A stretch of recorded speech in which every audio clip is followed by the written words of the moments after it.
Hello मेरे प्यारे बच्चों, सेल बायोलॉजी के नए टॉपिक में आप सभी का स्वागत है फिर से। और आज का टॉपिक है Golgi apparatus. Golgi apparatus, Golgi body, lipochondrion, Baker's body, Dalton complex और अपार्टो रेटिकुलर, ये सारे एक है। और डिक्टियोसोम भी, मतलब गोल्जी का कई सारा नाम है जो अभी अब मैंने आपको बताया, ठीक है, सब एक है। Actually this organelle was discovered by Camillo Golgi, ठीक है। और कैमिलो गोल्जी ने डिस्कवर किया, उनके ऑनर में इनका नाम गोल्जी बॉडी पड़ गया, ठीक है। बट उन्होंने देखा कहाँ था, तो बार्न आउल के नर्व सेल में उन्होंने देखा by the method of metallic impregnation, particular metallic solution को यूज किया। कुछ बुक लिखते हैं सिल्वर नाइट्रेट यूज किया, कुछ बुक लिखते हैं ऑस्मियम टेट्राऑक्साइड यूज किया, कुछ बुक लिखते हैं कि दोनों केमिकल्स को बारी बारी से यूज करके गोल्जी मतलब इस ऑर्गेनल को डिटेक्ट किया किसने, कैमिलो गोल्जी ने। और फाइनली इसका नाम पड़ गया गोल्जी एपरेटस। आया समझ में आपको? तो ये है गोल्जी एपरेटस की, गोल्जी बॉडी का इंट्रोडक्शन, ठीक है। कहाँ है ये? तो यूकैरियोटिक सेल में है, साइटोप्लाज्म में, साइटोप्लाज्मिक ऑर्गेनल है, सिंगल मेम्ब्रेन स्ट्रक्चर है, found in eukaryotic cell with the exception of few like sieve tubes, mature mammalian RBCs, इन सब में एब्सेंट होगा। प्रोकैरियोट में टोटली एब्सेंट होगा, कहीं कोई डाउट ही नहीं है। जाइलम वेसल में भी एब्सेंट होगा, मतलब बैक्टीरिया में, पीपीएलओ में, इन सब में तो एब्सेंट है ही। साथ में eukaryotic cell like mammalian RBC, sieve tube, xylem vessel, यहाँ पर एब्सेंट होगा। और एक इंपॉर्टेंट है जो एग्जामिनेशन पॉइंट ऑफ व्यू से इंपॉर्टेंट है, वो है spermatozoa of antherozoids of bryophytes and pteridophytes. याद रहेगा, ये इंपॉर्टेंट है नीट के लिए और अदर पीएमटी एग्जाम्स के लिए। मतलब नीट ही है, सिंगल एग्जाम है, लेकिन आज जो क्वेश्चन और टेस्ट सीरीज है उसके लिए मेनली तो antherozoids of bryophytes and pteridophytes always lack Golgi apparatus, ठीक है। तो ये हो गया इंट्रोडक्शन और अकरेंस के बारे में हम लोगों ने पढ़ लिया।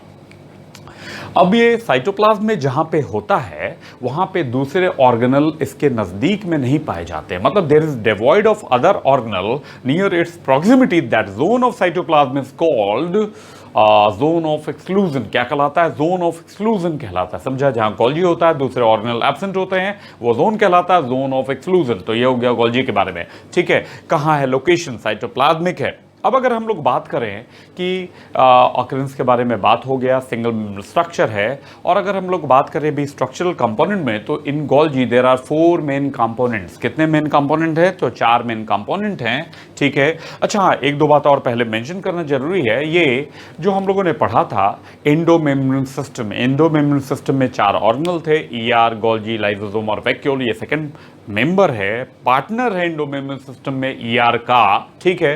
तो ये मेन स्ट्रक्चर है फॉर और to control molecular trafficking within the cell और from the cell.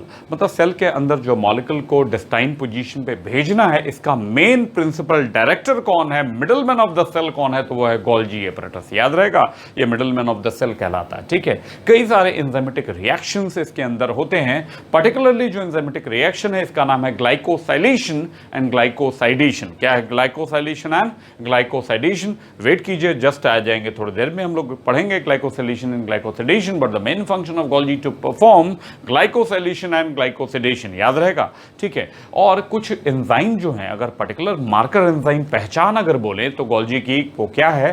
Thiamine pyrophosphatase. याद रखेंगे, गोल्जी का मार्कर एंजाइम है thiamine pyrophosphatase and variety of glycosyl and glycosidyl transferases are found. मतलब आपने पढ़ा होगा एंजाइम्स के जो भी क्लासेस हैं, 6 इंपॉर्टेंट क्लासेस हैं, पढ़ा होगा आप लोगों ने, ठीक है। उसमें से याद कीजिए सेकंड नंबर जो क्लास था वो था ट्रांसफेरेजेस। याद आया?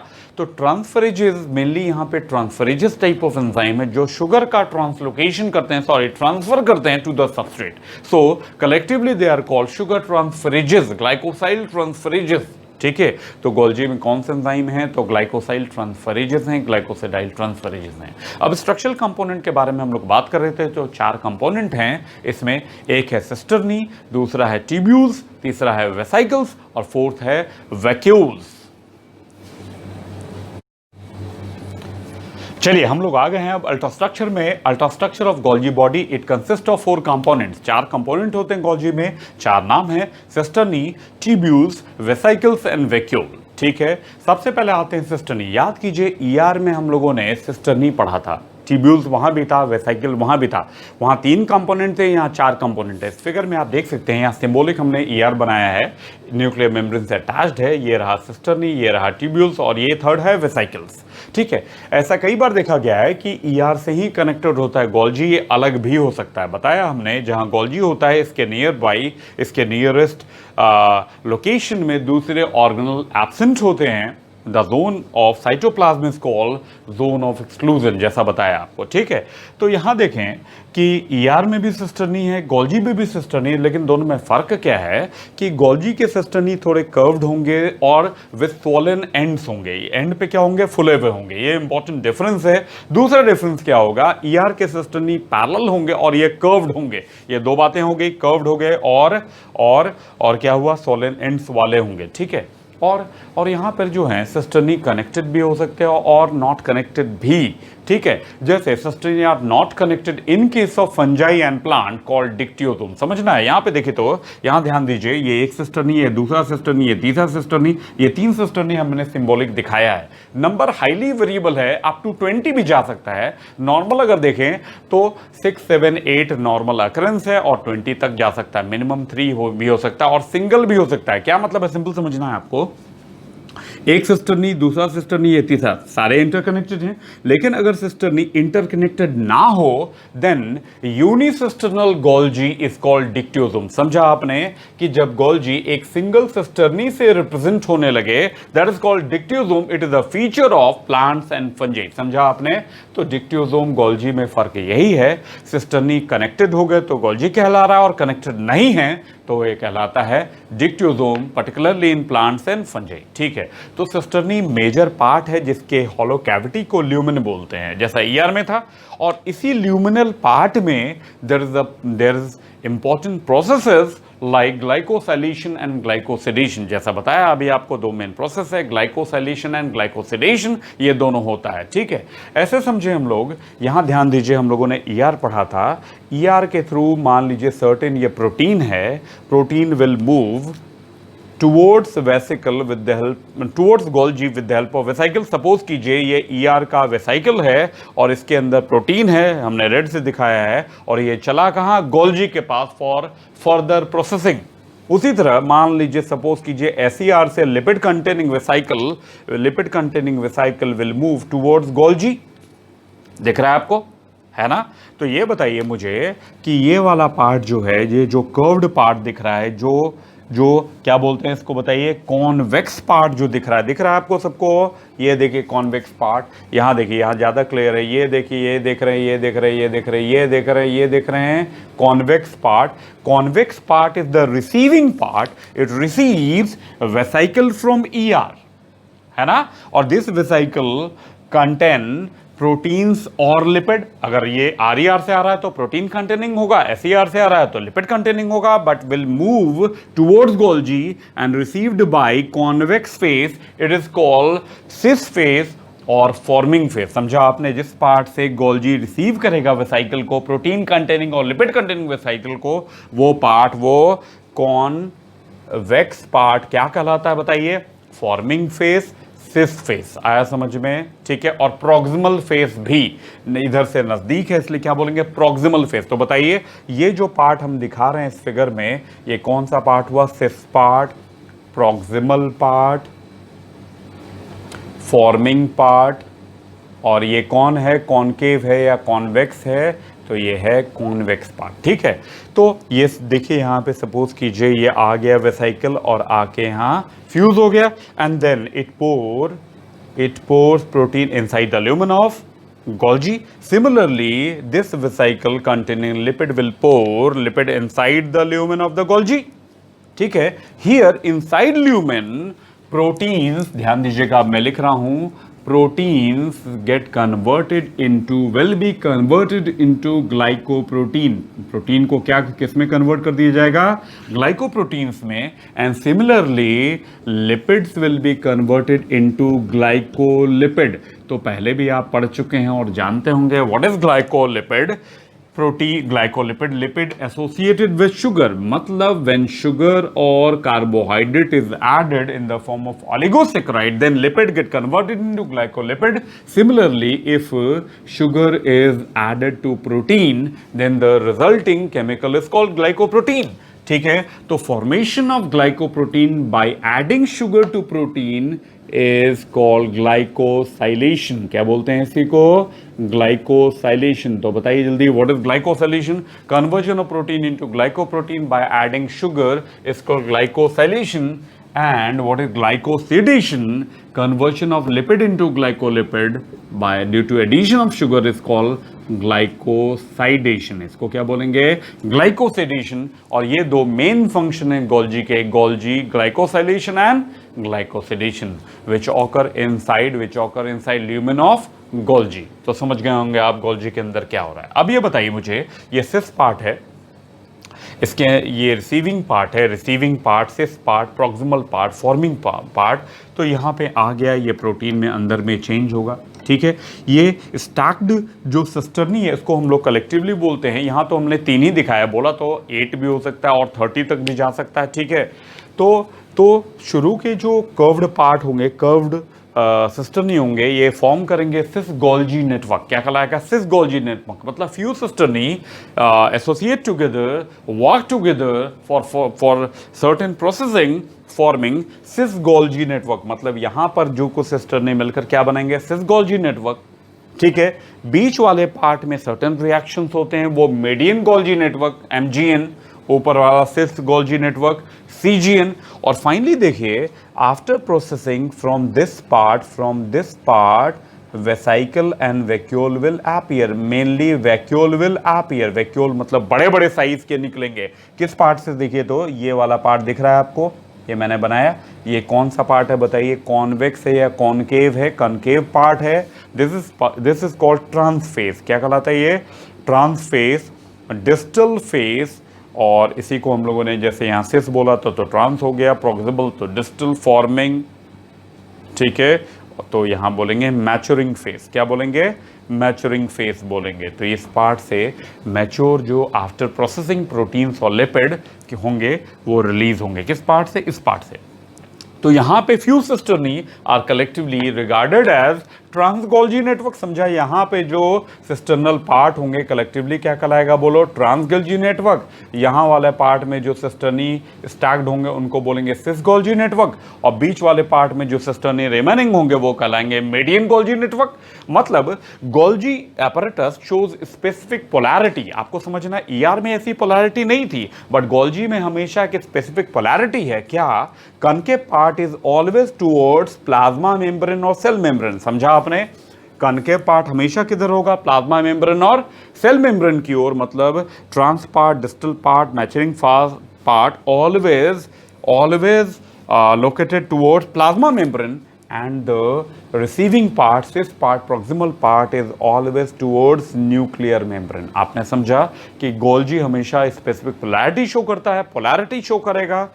कन्वेक्स पार्ट न्यूक्लियर मेम्ब्रेन की ओर और कनकेव पार्ट किसकी ओर? प्लाज्मा मेम्ब्रेन की ओर होता है. तो ये पहला पार्ट हम लोगों ने देख लिया है, सिस्टर्नी. समझे?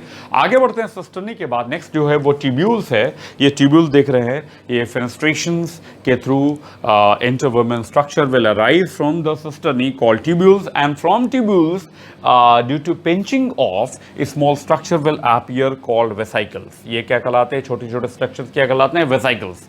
तो ट्यूब्यूल से कट करके छोटे छोटे वेसाइकल्स ये बनते हैं. आप ये कंफ्यूज हो सकते हैं, यहाँ पे वेसाइकल ये गोल्जी का है या ER का है? तो दोनों का है, समझ सकते हैं. ये वेसाइकल गोल्जी का भी हो सकता है और ER का भी हो सकता है. कुछ साल पहले तक 90s तक ये समझें तो ऐसा माना जाता था ये जो वेसाइकल हैं ये कभी बैकवर्ड नहीं जाते हैं. ठीक है, ये हमेशा फॉरवर्ड जाते हैं. लेकिन अभी ये डिस्कवर्ड है कि वेसाइकल मेनली 2 तरह के होते हैं. एक तो स्मूथ वेसिकल होते हैं, ठीक है. दूसरा कोटेड वेसिकल होते हैं. सर्टेन प्रोटीन, क्लाथरीन लाइक प्रोटीन या डिफरेंट टाइप के प्रोटीन से कोटेड होते हैं. ठीक है, तो 2 तरह के तो सिंपल टाइप के वेसाइकल्स होंगे, coated vesicle and smooth vesicle. ये 2 तरह के होंगे. ठीक है, अब इनके मूवमेंट के बेसिस पे अगर हम लोग बात करें तो 2 तरह के बोल सकते हैं. एक COP1, दूसरा COP2. ठीक है, कॉप 1 क्या है समझना है। ये कॉप 1 हमेशा ER से गोल्जी और गोल्जी से ER भी जा सकता है। मतलब समझ रहे हैं, कॉप 1 ऐसे वेसाइकिल को कॉप 1 नाम देंगे जो गोल्जी यहां से निकला, प्रीवियस बैक चला गया, ER को भी जा सकता है। तो इसको हम लोग बोलते हैं रेट्रोग्रेड। मतलब जब वेसाइकिल इस पार्ट से निकले और प्रीवियस सिस्टर्नी में चला जाए, गोल्जी में चला जाए या ER को चला जाए, तो बोलते हैं इसको retrograde movement of vesicle, that is COP 1। समझे। और कॉप 2 वेसाइकिल क्या है? कॉप 2 वेसाइकिल कभी भी समझना है, कभी भी ER की ओर नहीं जाते हैं, ठीक है, ER की ओर नहीं जाते। ये हमेशा क्या होते हैं, आगे बढ़ते हैं। अगर सिस से निकले हैं तो ट्रांस वाले पार्ट में जाएंगे और finally move towards plasma membrane और मे फ्यूज विथ लाइसोसोम। समझ रहे हैं, लाइसोसोम एंडोसोम से फ्यूज कर सकते हैं। तो आपने समझा रेट्रोग्रेड मूवमेंट क्या हुआ? जब वेसाइकिल ER की ओर भी चला जाए, गोल्जी का है वेसाइकिल लेकिन ER के पास चला जाए तो क्या बोलेंगे, रेट्रोग्रेड।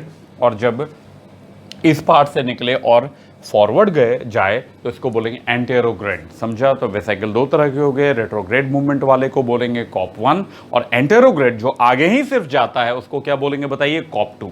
ठीक है, क्लासरीन तो है ही, वो कोटेड वेसिकल होता है। ठीक है, तो ये वेसाइकिल के बारे में हम लोगों ने बात कर लिया। ठीक, फोर्थ जो है कंपोनेंट है वो है वैक्यूल।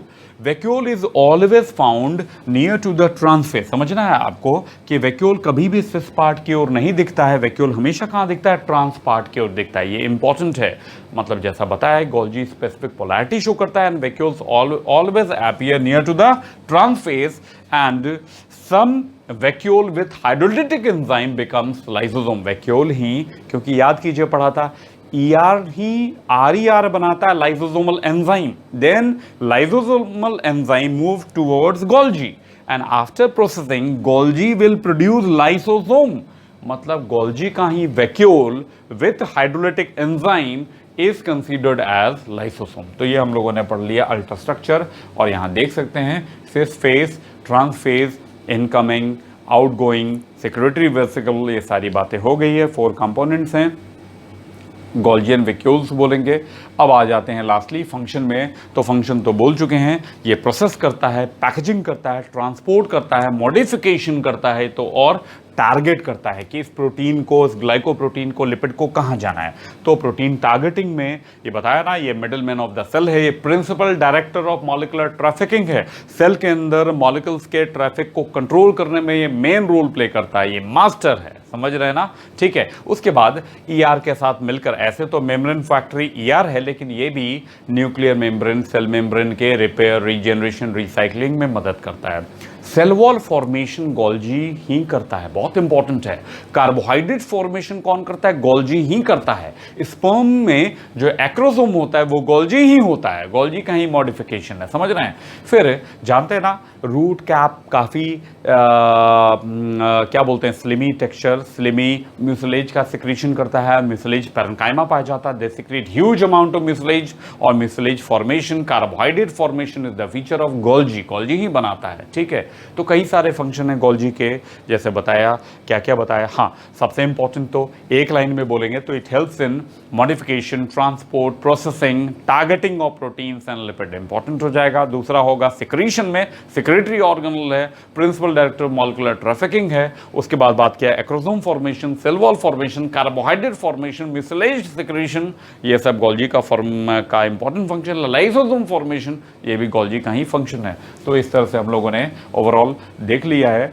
हाँ, और इसके अंदर जो मेन जो चेंजेस हो रहे हैं प्रोटीन के साथ, वो है प्रोटीन पे शुगर ऐड करके ग्लाइकोप्रोटीन बनाना, प्रोसेस ग्लाइकोसिलेशन था। और लिपिड पे शुगर को ऐड करके ग्लाइकोलिपिड बनाना, वो ग्लाइकोसिडेशन था। तो ये भी इंपॉर्टेंट फंक्शन है। एग में विटेलिन मेम्ब्रेन का फॉर्मेशन भी गोल्जी ही करता है। ठीक है, सेल वॉल बोल चुके हैं। और सेल प्लेट फॉर्मेशन समझना है। सेल प्लेट क्या है? प्लांट सेल में during cell division, during cytokinesis, cell plate is formed which is formed by the fusion of Golgian vesicle. Golgian vesicle ही मिलकर क्या बनाते हैं? सेल प्लेट का फॉर्मेशन करते हैं। याद करना है, Golgian vesicle fuse to form cell plate which helps in cytokinesis in plant cell. तो ये भी इंपॉर्टेंट, सेल प्लेट फॉर्मेशन। तो ओवरऑल हम लोग पढ़ चुके हैं गोल्जी के फंक्शन को, स्ट्रक्चर को, और सारा कुछ। एक लास्ट फंक्शन रह गया, secretion of zymogen granules. Enzyme precursor को जाइमोजन बोलते हैं, जैसे पेप्सिनोजन, काइमोट्रिप्सिनोजन। ट्रिप्सिन एंजाइम है और इसका प्रिकर्सर क्या है? ट्रिप्सिनोजन। काइमोट्रिप्सिन एंजाइम है और काइमोट्रिप्सिनोजन क्या है? प्रिकर्सर है। तो precursor, enzyme precursor zymogen granules का फॉर्मेशन भी कौन करता है? तो गोल्जी ही करता है। तो इस तरह से फाइनली हम लोगों ने गोल्जी के स्ट्रक्चर के बारे में पढ़ लिया है। अब अगले लेक्चर में हम लोग एंडोमेम्ब्रेन सिस्टम के नेक्स्ट कंपोनेंट के बारे में पढ़ेंगे और वो होगा लाइसोसोम। आप होपफुली अच्छे से समझ पाएंगे मॉलिक्यूलर ट्रैफिकिंग को कि कैसे ईआर गोल्जी में कोऑर्डिनेटेड वे में काम होता है, जो कि मेन डेफिनेशन था किसका? एंडोमेम्ब्रेन सिस्टम का। चलिए फाइनली हम लोग नेक्स्ट वीडियो में मिलते हैं लाइसोसोम के साथ। इसी के साथ थैंक यू सो मच।